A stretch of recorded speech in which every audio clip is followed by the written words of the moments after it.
Hello, and welcome to Law Ignite. Today, we're diving into a law that was an absolute game changer in India, the Land Acquisition Act of 2013. Now, this isn't just some dry legal document. It's a law that completely redefined the relationship between a nation's race for development and the fundamental rights of its people. Just think about that for a second. What happens when a new highway, a big factory, or a dam is planned, and your home, your farm, your business is right in the middle of the blueprint?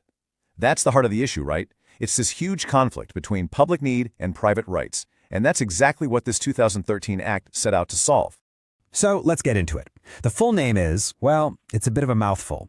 The Right to Fair Compensation and Transparency in Land Acquisition, Rehabilitation, and Resettlement Act. But that long title tells you everything you need to know. The keywords are right there: fair compensation, transparency, and making sure people can actually rebuild their lives. To really get a handle on how this law works, you have to think of it as being built on three massive pillars. These aren't just suggestions. They are the bedrock of the entire process, making it more humane, more collaborative, and a world away from the old colonial-era law it replaced. So here they are: fair compensation, transparency, and rehabilitation. Now, what's so smart about this is that they're not separate ideas. They're woven together. Every single step we're about to walk through is guided by these three principles working in tandem. The first, and maybe one of the most radical parts of this act, is that it forces the government to pump the brakes. Before a single inch of land can even be talked about, the law says, wait, first, you have to understand the human cost. It all kicks off with this idea of public purpose. And this is so important.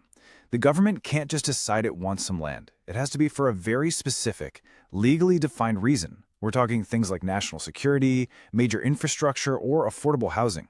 The days of vague justifications are over.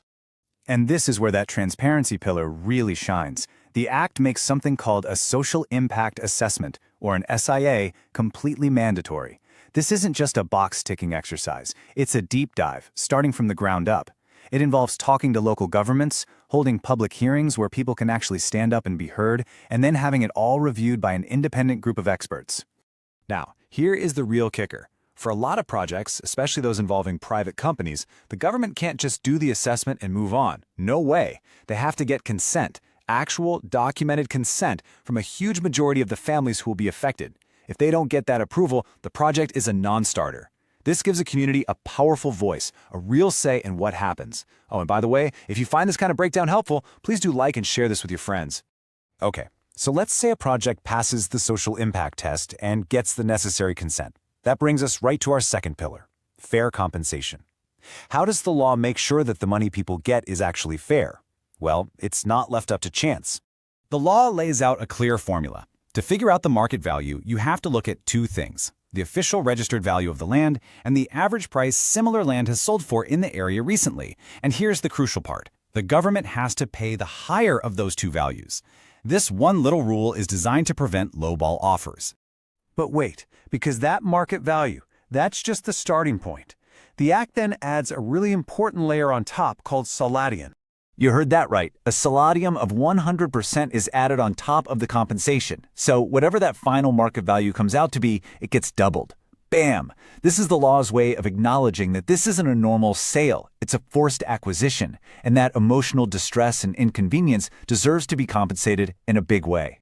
And that brings us to the third, and you could argue the most revolutionary pillar of this whole act: rehabilitation and resettlement. This is where the law goes way beyond just writing a check. It's about rebuilding entire lives. First off, the law completely rethinks who counts as an affected family. It's not just the person whose name is on the deed. It's the tenant farmer, the laborer who works the fields, the local artisan, anyone who depends on that land for their living. It recognizes that when you take a piece of land, you're not just taking property, you're disrupting an entire economic ecosystem. And you have to understand, this is a massive philosophical shift. The old way was transactional. Here's some money for your land, now you're on your own. The 2013 Act says no, we have a responsibility to make sure these communities have a future. It's a long-term commitment. So a detailed rehabilitation and resettlement plan is created, and it's totally separate from the money for the land. We're talking about things like getting a new house, money to cover moving costs, job training, or even a guaranteed job in the new project for someone in the family. The goal isn't just to get people back to where they were, but hopefully to put them in an even better position. And this quote, taken right from the beginning of the law itself, really says it all. The goal is to make people partners in development. The idea is that those who give up their land for the sake of progress shouldn't be left behind by it. They should actually share in the benefits.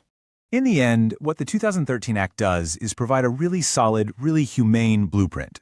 But of course, having a law on the books and seeing it perfectly put into practice are two different things. And that leaves us with a final question to think about.